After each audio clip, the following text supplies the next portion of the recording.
আসসালামু আলাইকুম সম্মানিত ভিউয়ার্স, আপনারা জানেন আজকে আমাদের দেশে বাংলাদেশে আজকে শোকের মাতম চলতেছে। যে ছোট ছোট বাচ্চা আমার নিজেরও আছে, যেই সব মায়ের ছোট ছোট বাচ্চা, শিশু বাচ্চা, প্রাইমারি শিশু বাচ্চার উপরে এই বিশাল এক জেট প্লেন ভাঙ্গা চুরে আইসা পড়ছে, দুর্ঘটনায় হয়ে আইসা পড়ছে। আজকে শত শত বাচ্চারা আজকে আহত হয়েছে, নিহত হয়েছে। তাদের মায়েদের যে কি অবস্থা, আমরা নিজেরও শোকাহত, আমার নিজেরও সন্তান আছে। আর কত কষ্ট পাইলে, আর কত প্রাণ গেলে এই আমাদের দেশের রাজনীতিক বা এই বলেন এই আর্মি প্রধানদের, ঠিক আছে, প্রতিরক্ষা বিভাগের প্রধানদের টনক লড়বে কেন?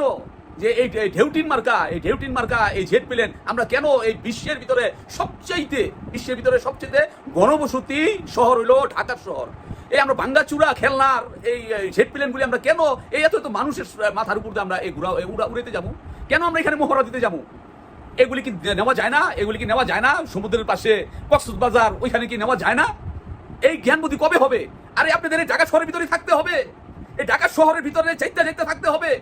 হ্যাঁ, দেশটা কি সেনাবাহিনীদের জন্য নাকি দেশের জনগণের জন্য? দেশটা কার, সেনাবাহিনীর নাকি দেশের জনগণের? আমি প্রশ্ন রাখলাম আপনাদের কাছে। আমার একদিন এই বিষয়টা আজকে না, এই যে বাচ্চা মারা গেছে, আমরা শোকা হতো, দেশে শোক চলতেছে, মাতম চলতেছে, এর জন্য আমি কথাগুলি বলতেছি না।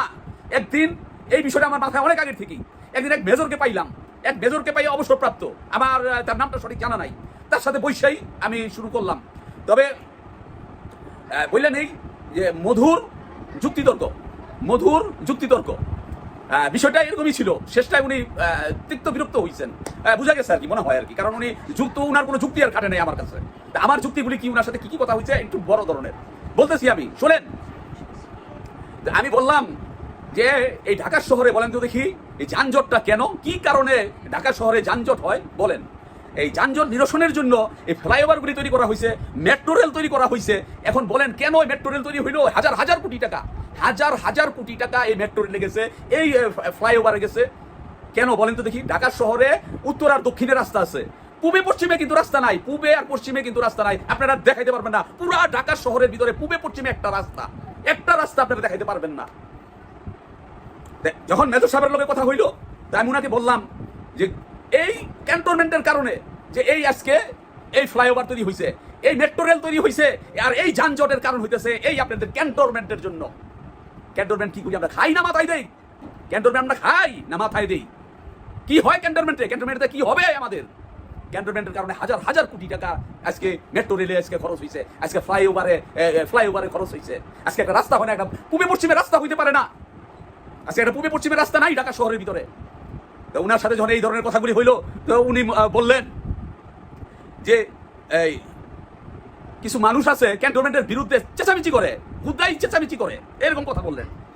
আমি বললাম, মেজর সাহেব, ওই লোকগুলি চেঁচামেচি করে না, ওই লোকগুলি সত্য কথাটা তুলে ধরে।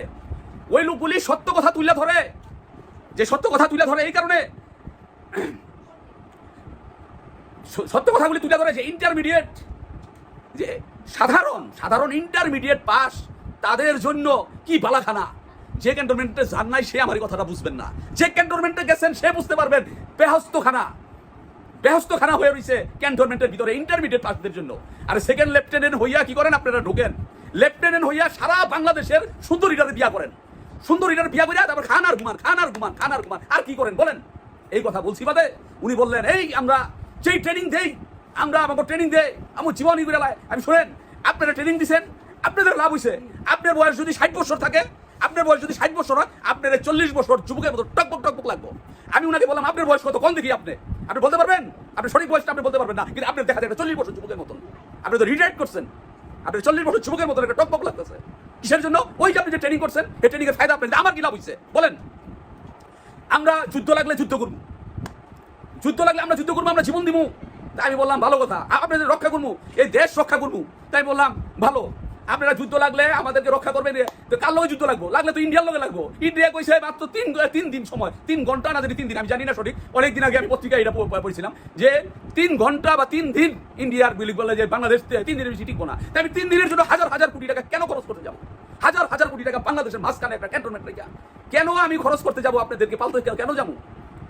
বলে আমরা ইন্টারমিডিয়েট পাস, আমরা তো লেখাপড়া করছি, ঠিক আছে, আমরা লেখাপড়া করছি, আমাদেরকে ভিতরে কলেজে লেখাপড়া করায়। আমি কি এমন ঠেকাটা পড়ে গেছে গা যে আপনার ঘর চাকরিও দিব, বেতনও দিব, আবার ভিতরে আপনার ঘর লেখাপড়া করাবো, কলেজে লেখাপড়া করাবো, আপনার ঘর আবার প্রমোশনও দিব। সকালে ঢুকলে বিকালে, সেকেন্ড লেফটেন্যান্ট ঢুকে বিকালেই তার প্রমোশন শুরু হয়ে যায়। লেফটেন্যান্ট, ক্যাপ্টেন, মেজর শুরু হয়ে গেল গা। এখন সকালে ঢুকলে বিকালে প্রমোশন শুরু হয়ে গেল গা। তো এরকম যখন থেকে বলা হইলো যুদ্ধ যদি লাগে তাহলে ইন্ডিয়ার লোকে লাগবো, ইন্ডিয়ার পিছনে 3 ঘন্টা যুদ্ধ লাগবে, ঠিক আছে বুঝলাম, আপনি ইন্ডিয়ার লোকে। আরে আপনি ইন্ডিয়ার লোকে লাগবেন তো দূরের কথা, আরে বিডিআর এর ভিতরে, হ্যাঁ ধানমন্ডি বিডিআর এর ভিতরে যে আপনার মাইরা এই পুকুর বুড়া লাগছে, আপনারা নিজেরই তো নিজেকে রক্ষা করতে পারেন নাই, আপনারা নিজেরই তো নিজেকে রক্ষা করতে পারেন, আপনারা আমাকে রক্ষা করবেন কি? এই কথা বলছি বাদে উনি একটু লইলা ছুড়ে বললেন, এই কথা বলছি বাদে আর উত্তর পায় না, উনি তখন লইলা ছুড়ে বললেন। তারপর বলে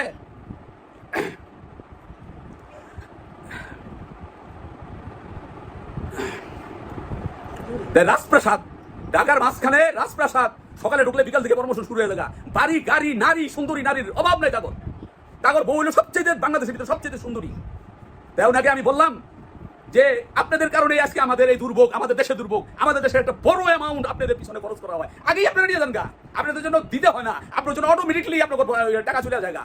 আপনাদের যে রেশন, ঠিক আছে, যে বিনামূল্যে যে কি রেশন, কত 175 টাকার বিনিময়ে উনারা কি কি পান যদি বাংলার মানুষ জানে, বাংলার মানুষ অজ্ঞান হয়ে পড়ে থাকবো, বাংলার মানুষ অজ্ঞান হয়ে পড়ে থাকবো যে 200 টাকার বিনিময়ে উনারা কি কি পান।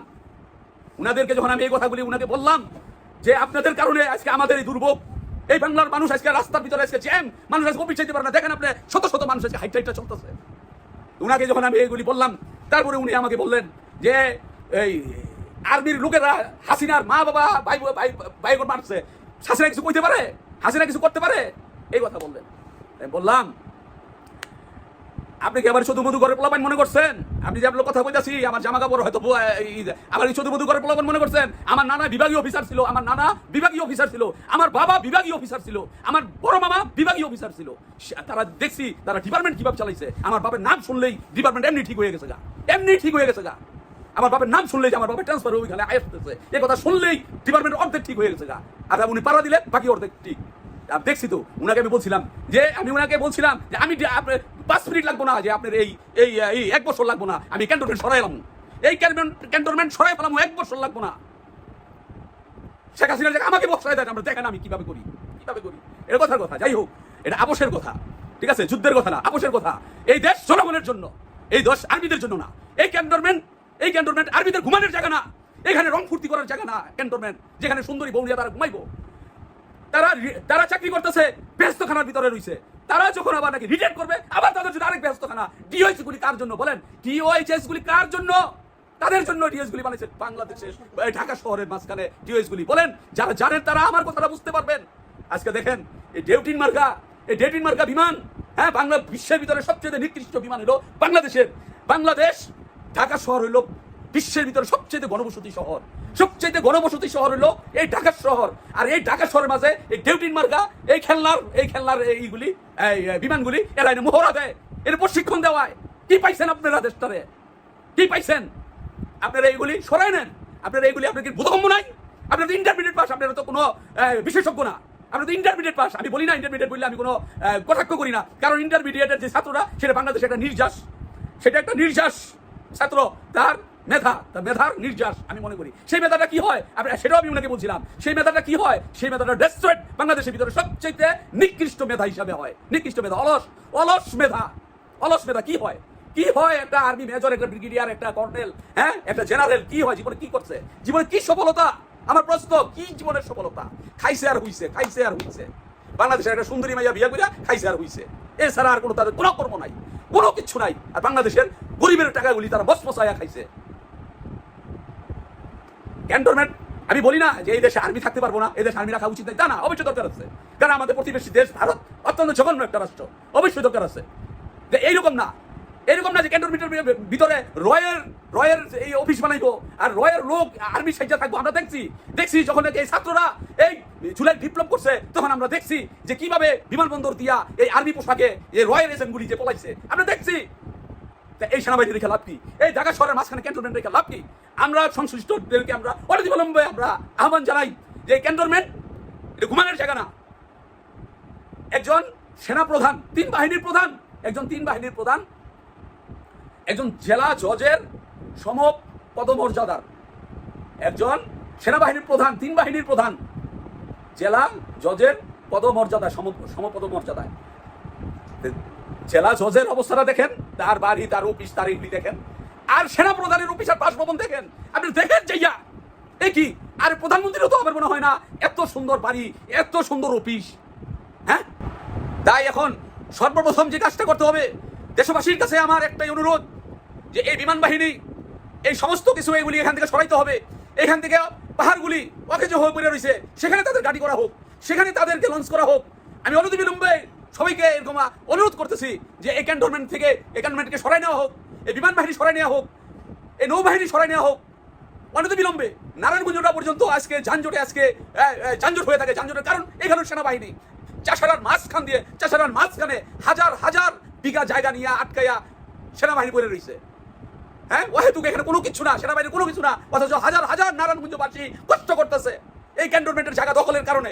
হাজার হাজার নারায়ণগঞ্জবাসী, টাকার মানুষ আজকে কষ্ট করতেছে। কেন ভাই, কি হয়ে গেছেন আপনারা? হ্যাঁ, আপনাদের কারণে আজকে দেশের ভিতরে আজকে এরকম অশান্তি। যেই বাচ্চাগুলি মারা গেছে, এই প্রাণ কোনোদিনও আর আসবে না। এই ভাঙ্গাচুরা প্লেন যদি ঢাকার আকাশে যদি না উঠতো, তাহলে এই দুর্ঘটনা হইতো না। এটা আরেক ধরনের সন্ত্রাসী, এটা এই ভাঙ্গাচুরা খেলনা প্লেন, এই ডেউটির মার্কা যদি জেট প্লেন যদি আকাশ দিয়ে এখান থেকে যদি ঢাকা শহরে মরা না হইতো, তাহলে এই দুর্ঘটনাটা হইতো না। এটা অনতিবিলম্বে এগুলি ঢাকা শহরের বাইরে নিয়ে যাওয়া হোক। যে এই শত শত মায়ের কান্না, এই আজকে দেশবাসীর কান্না যেন বৃথা না যায়, এই শহীদদের আত্মা, এই রক্ত যেন বৃথা না যায়। এখনই সময় এই ক্যান্টনমেন্ট এখান থেকে সরাই দেওয়া, এই বিমান বাহিনীর বিমানের মহড়া এর অন্য জায়গায় পার্মানেন্ট করে নেওয়া। আমি সবার কাছে অনুরোধ করি, সবাই ভালো থাকবেন, সবাইকে সুখ জানাচ্ছি। আসসালামু আলাইকুম।